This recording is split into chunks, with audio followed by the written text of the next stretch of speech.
നമസ്കാരം. പാതിരാത്രിയിൽ ഹോട്ടൽ മുറിയിൽ നിന്ന് എം.എൽ.എ. രാഹുൽ മാങ്കൂട്ടത്തിലിനെ അറസ്റ്റ് ചെയ്ത കേസിൽ അന്വേഷണ സംഘം നിർണായക ഘട്ടത്തിലേക്കാണ് കടക്കുന്നത്. മൂന്നാമത്തെ ലൈംഗിക പീഡന കേസിൽ രാഹുലിനെതിരെ അറസ്റ്റ് രേഖപ്പെടുത്തിയെങ്കിലും കേസിന്റെ തുടർ നടപടികളിൽ പരാതിക്കാരിയുടെ അസാന്നിധ്യം അന്വേഷണത്തിന് വെല്ലുവിളിയായി മാറുകയാണ്. പരാതിക്കാരി നിലവിൽ കാനഡയിൽ തുടരുന്ന സാഹചര്യത്തിൽ അറസ്റ്റ് കഴിഞ്ഞിട്ടും നാട്ടിലേക്ക് മടങ്ങുവാൻ അവർ തയ്യാറാകാത്തത് കേസിന്റെ നിയമപരമായ മുന്നേറ്റത്തെ ബാധിക്കുമോ എന്ന ആശങ്കയാണ് ഇപ്പോൾ അന്വേഷണ സംഘത്തിനുള്ളത്. രാഹുലിനെ അറസ്റ്റ് ചെയ്യാൻ കാണിച്ച ആവേശം ഇപ്പോൾ പോലീസിന് തന്നെ തലവേദനയാവുകയാണ്. അതിജീവിത കാനഡയിൽ ഇരുന്നു കൊണ്ട് നൽകിയ ഇമെയിൽ പരാതിയുടെയും ഫോൺ മൊഴിയുടെയും അടിസ്ഥാനത്തിലായിരുന്നു അറസ്റ്റ്. എന്നാൽ നിയമപരമായ നടപടിക്രമങ്ങൾ അനുസരിച്ച് മൊഴി രേഖപ്പെടുത്തി അതിൽ അതിജീവിത നേരിട്ട് ഒപ്പുവെക്കേണ്ടതുണ്ട്.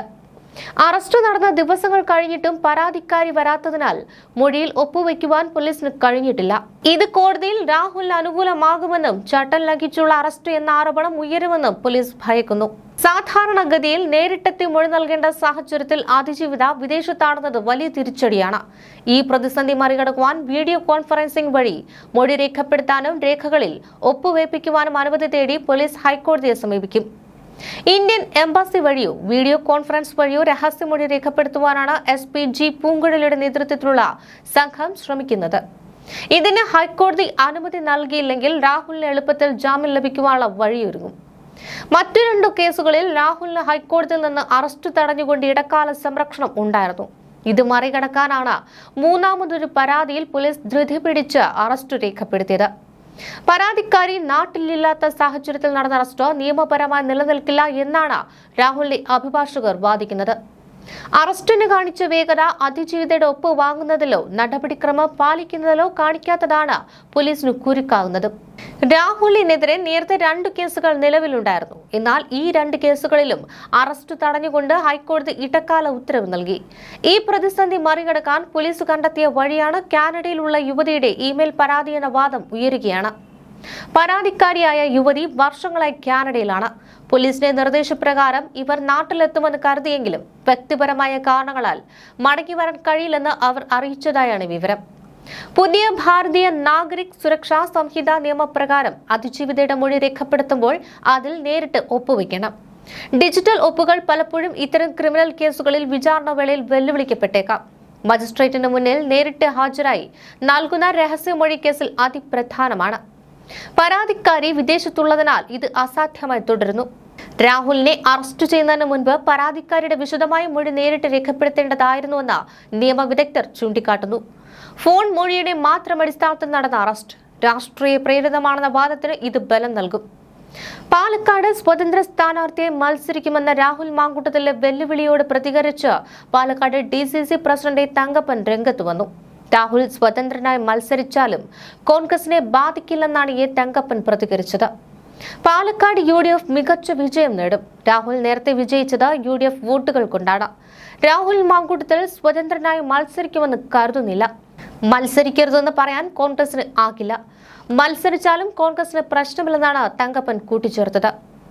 2 ദിവസം ചോദ്യം ചെയ്തിട്ടും മൊബൈൽ ഫോണുകളുടെ പാസ്വേഡ് കൈമാറുവാനോ ലാപ്ടോപ്പ് ഉൾപ്പെടെയുള്ള മറ്റ് ഡിജിറ്റൽ ഉപകരണങ്ങൾ എവിടെയാണെന്ന് പറയുവാനോ രാഹുൽ ഇതുവരെ തയ്യാറായിട്ടില്ല.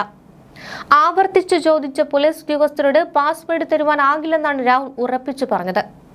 മൊബൈൽ ഫോണുകളിൽ തനിക്ക് അനുകൂലമായ തെളിവുകൾ ഉണ്ടെന്നും അവ അന്വേഷണ സംഘം നശിപ്പിക്കുമെന്നതിനാലാണ് പാസ്വേഡ് കൈമാറാത്തതെന്നുമാണ് രാഹുലിന്റെ വിശദീകരണം. അതേസമയം രാഹുൽ മാങ്കൂട്ടത്തിലെ എത്രയും വേഗം നിയമസഭയിൽ നിന്ന് പുറത്താക്കണമെന്ന CPM ആവശ്യം സ്പീക്കർ തള്ളുന്നുണ്ട്. ഇത്തരം കാര്യങ്ങളിൽ നിയമപരമായി മാത്രം നടപടിയെടുത്താൽ മതി എന്നാണ് ഷംസീർ നിയമസഭാ സെക്രട്ടറിക്ക് നൽകിയ നിർദ്ദേശം. രാഹുലിനെ സഭയിൽ നിന്നും സസ്പെൻഡ് ചെയ്യേണ്ടതില്ലെന്ന നിലപാടിലാണ് സ്പീക്കർ നിയമസഭാ സെക്രട്ടേറിയറ്റും. പോലീസിന്റെ കേസ് അന്വേഷണത്തെക്കുറിച്ച് നിയമങ്ങൾ ചൂണ്ടിക്കാട്ടി മുൻ DGP TP സെൻകുമാറിന്റെ പ്രതികരണം വന്നതോടെയാണ് നടപടി വേണ്ടെന്ന തീരുമാനം സ്പീക്കർ എടുത്തത്. പീഡന കേസിൽ പരാതി ലഭിച്ചാൽ പ്രതിയെ പിടികൂടുമ്പോൾ പോലീസ് ശ്രദ്ധിക്കേണ്ട കാര്യങ്ങളെക്കുറിച്ചാണ് TP സെൻകുമാർ ഫേസ്ബുക്ക് പോസ്റ്റിലൂടെ കുറിച്ചത്. പീഡന പരാതി ലഭിച്ച രീതിയെക്കുറിച്ചും അതിൽ പോലീസ് സ്വീകരിച്ച നടപടികളെക്കുറിച്ചുമായിരുന്നു രാഹുലിന്റെ പേര് പരാമർശിക്കാതെയുള്ള സെൻകുമാറിന്റെ ഫേസ്ബുക്ക് പോസ്റ്റ്. കേസുമായി ബന്ധപ്പെട്ട് ഒട്ടേറെ ചോദ്യങ്ങളാണ് സെൻകുമാർ പോലീസിനോട് ചോദിക്കുന്നത്. വിദേശത്തു നിന്ന് ഇമെയിൽ വഴി പരാതി പോലീസ് ഓഫീസർക്ക് ലഭിച്ചിട്ടുണ്ടോ എന്നും അപ്രകാരം ലഭിച്ചിട്ടുണ്ടെങ്കിൽ പരാതിക്കാരിയെ വിളിച്ചു വരുത്തുവാൻ പോലീസ് മറുപടിയായി ഇമെയിൽ അയച്ചിട്ടുണ്ടോ എന്നുമാണ് TP സെൻകുമാർ ചോദിച്ചത്. പരാതിക്കാരി സ്റ്റേഷനിൽ വന്ന് പരാതി ഒപ്പിട്ട് നൽകാതെ എങ്ങനെ കേസ് രജിസ്റ്റർ ചെയ്തെന്നും കേസെടുത്ത സമയം മുതൽ 24 മണിക്കൂറിനകം അതിജീവിതയെ വൈദ്യപരിശോധന നടത്തിയെന്നും മുൻ DGP ചോദിക്കുന്നു.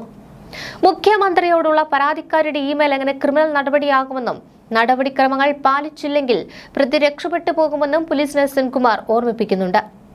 അതേസമയം കേസിന്റെ നിയമവശം പങ്കുവയ്ക്കുക എന്ന ഉദ്ദേശം മാത്രമാണ് ഫേസ്ബുക്ക് പോസ്റ്റിലൂടെ തനിക്കുള്ളതെന്നാണ് മുൻ DGP TP സെൻകുമാർ പ്രതികരിച്ചത്. സെൻകുമാറിന്റെ പോസ്റ്റ് അനുസരിച്ചാണെങ്കിൽ രാഹുൽ കോടതിയിൽ നിന്ന് ഊരിപ്പോകും. അങ്ങനെയുള്ള ഒരാളെ നിയമസഭ പുറത്താക്കിയാൽ സ്പീക്കർക്ക് തലയിൽ മുണ്ടിട്ട് നടക്കേണ്ടി വരും. എന്നാൽ CPM-നെ സംബന്ധിച്ചിടത്തോളം രാഹുലിനെ നിയമസഭ പുറത്താക്കാത്തതിൽ അതിയായ ആക്ഷേപമുണ്ട്. പക്ഷേ സ്പീക്കറുടെ നിലപാട് നന്നായി അറിയുന്നതുകൊണ്ട് മാത്രം CPM പരസ്യമായി പ്രതികരിക്കുന്നില്ല. അർദ്ധരാത്രി രാഹുലിനെ അറസ്റ്റ് ചെയ്തതിൽ പോലും സ്പീക്കർക്ക് ഭിന്നാഭിപ്രായമുണ്ട്. MLA എന്ന നിലയിൽ പകൽ വെളിച്ചത്തിൽ അറസ്റ്റ് ചെയ്താൽ പോരായിരുന്നില്ലേ എന്നാണ് സ്പീക്കറുടെ സംശയം. എന്നാൽ അത് ആഭ്യന്തര വകുപ്പിന്റെ ആഭ്യന്തര കാര്യമായതിനാൽ സ്പീക്കർ ഇടപെട്ടില്ല. രാഹുലിന്റെ അറസ്റ്റ് നല്ല സന്ദേശമല്ല നൽകുന്നതെന്ന് ഇവർ പറയുന്നു. ആദ്യ സമ്മേളനത്തിൽ തന്നെ സ്പീക്കർ പാനലിൽ മുഴുവൻ വനിതകളെയാണ് സ്പീക്കർ ഷംസീർ ഉൾപ്പെടുത്തിയത്. പ്രതിഭ, CK ആശ, KK രമ എന്നിവരെയാണ് പാനലിൽ ഉൾപ്പെടുത്തിയത്. പാനലിൽ വനിതകൾ വേണമെന്ന നിർദ്ദേശം മുന്നോട്ട് വച്ചതും സ്പീക്കർ AN ഷംസീർ തന്നെ. സ്പീക്കർ, ഡെപ്യൂട്ടി സ്പീക്കർ എന്നിവർ സഭയിൽ ഇല്ലാത്ത സമയം സഭാ നടപടികൾ നിയന്ത്രിക്കുവാനുള്ള ചുമതലയാണ് പാനൽ അംഗങ്ങൾക്ക് നൽകുക. വനിതകളെ പാനലിൽ നിയമിക്കുമ്പോൾ TP ചന്ദ്രശേഖരന്റെ ഭാര്യ KK രമയെ അംഗമാക്കേണ്ടി വരുമെന്ന് സ്പീക്കർക്ക് അറിയാമായിരുന്നു. എന്നിട്ടും അദ്ദേഹം വനിതാ പാനൽ ഉണ്ടാക്കിയത് ദുരൂഹമാണെന്നാണ് CPM കരുതിയത്. എന്നാൽ ഇതിൽ നിന്നും വിട്ടുവീഴ്ച ചെയ്യാൻ അദ്ദേഹം തയ്യാറായില്ല. മുമ്പ് തന്നെ മന്ത്രിയാക്കത്തതിൽ ഷംസീറിന് അമർഷമുണ്ടായത് വാർത്തയായിരുന്നു. എന്നാലും തന്റെ നിലപാടിൽ വെള്ളം ചേർക്കുവാൻ ഷംസീർ തയ്യാറല്ല. അതേസമയം പീഡനത്തിന് ശേഷമുള്ള അതിജീവിതരുടെ വാട്സ്ആപ്പ് ചാറ്റ് പുറത്തുവിട്ടിരിക്കുകയാണ് രാഹുൽ മാങ്കൂട്ടത്തിലെ സുഹൃത്തായ ഫെനി നൈനാൻ. ചില കാര്യങ്ങൾ പറയാനുണ്ടെന്നും ഫ്ളാറ്റിൽ വെച്ച് കാണുന്നതാണ് സുരക്ഷിതമെന്നും അതിജീവിത തന്നെ പറയുന്ന ചാറ്റുകളാണ് ഫെനി പുറത്തുവിട്ടിരിക്കുന്നത്. കാണാൻ ഓഫീസാണ് നല്ലതെന്ന് ആവശ്യപ്പെട്ടത് രാഹുലാണെന്നും ഫെനി ഫേസ്ബുക്ക് പോസ്റ്റിൽ പറയുന്നു. ആ പോസ്റ്റ് ഇങ്ങനെയാണ്: രാഹുൽ MLA-യുടെ വിഷയത്തിൽ എന്റെ പേര് പരാതിക്കാരി പരാതിയിൽ പറഞ്ഞുവെന്ന് ഞാൻ മാധ്യമങ്ങളോടെ അറിഞ്ഞു. തുടർന്നാണ് എനിക്ക് അറിയാവുന്ന കാര്യങ്ങൾ പറയുവാൻ മുഖ്യധാരാ മാധ്യമങ്ങൾ ആരും സ്പേസ് തരാതിരുന്നപ്പോൾ ഞാൻ അത് ഫേസ്ബുക്കിലൂടെ പൊതുവിടത്ത് പറഞ്ഞു. ഒരു കാര്യത്തിന്റെ 2 വശവും പറയാനുള്ള അവസരം പോലും നിഷേധിക്കുന്ന സമീപനമാണ് മാധ്യമങ്ങൾക്കുള്ളത്. അത് ശരിയാണോ എന്ന് അവർ പരിശോധിക്കട്ടെ.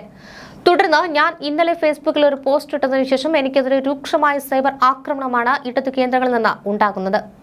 എന്നെയും എന്റെ കുടുംബത്തെയും വരെ ആക്രമിക്കുന്നു. അപ്പോൾ കാര്യങ്ങൾ ഒന്നുകൂടി വിശദമാക്കാമെന്ന് കരുതുന്നു.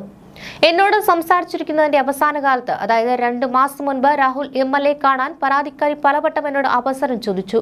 പലവട്ടം ഒഴിവാക്കാൻ നോക്കി. നിർബന്ധം സഹിക്കവയ്യാതെ വന്നപ്പോൾ പാലക്കാട് ഓഫീസിൽ ചെന്നാൽ കാണാമെന്ന് പറഞ്ഞപ്പോൾ അത് പോരാ, സ്വകാര്യത വേണമെന്നും ഓഫീസിൽ എപ്പോഴും പാർട്ടിക്കാരും സ്റ്റാഫും ഒക്കെ ആയതുകൊണ്ട് സ്വകാര്യത ലഭിക്കില്ലെന്ന് അവർ പറഞ്ഞു. രാഹുൽ MLA-യുടെ ഫ്ളാറ്റിൽ കാണാമെന്നും 3-4 മണിക്കൂറെങ്കിലും സമയം വേണമെന്നും പരാതിക്കാരി എന്നോട് പറഞ്ഞു. ഫ്ളാറ്റിൽ രാത്രിയാണെങ്കിലും കണ്ടാൽ മതിയെന്ന് അവർ പറഞ്ഞു. ഫ്ളാറ്റിൽ അസൗകര്യമാണെന്ന് അവർ പറഞ്ഞപ്പോൾ എങ്കിൽ ഒരു ഡ്രൈവ് പോകാമെന്നും MLA ബോർഡ് വെച്ച വണ്ടി വേണ്ട, അവർ വരുന്ന വണ്ടി മതിയെന്നും അവർ എന്നോട് പറഞ്ഞു.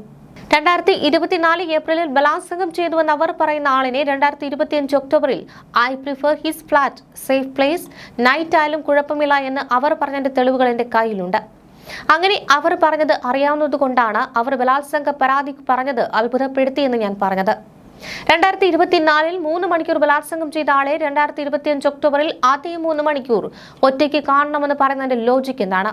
എല്ലാവർക്കും ബോധ്യമാകാൻ വേണ്ടി ഞാൻ ആ സ്ക്രീൻഷോട്ടുകൾ ഇവിടെ പങ്കുവയ്ക്കുന്നു.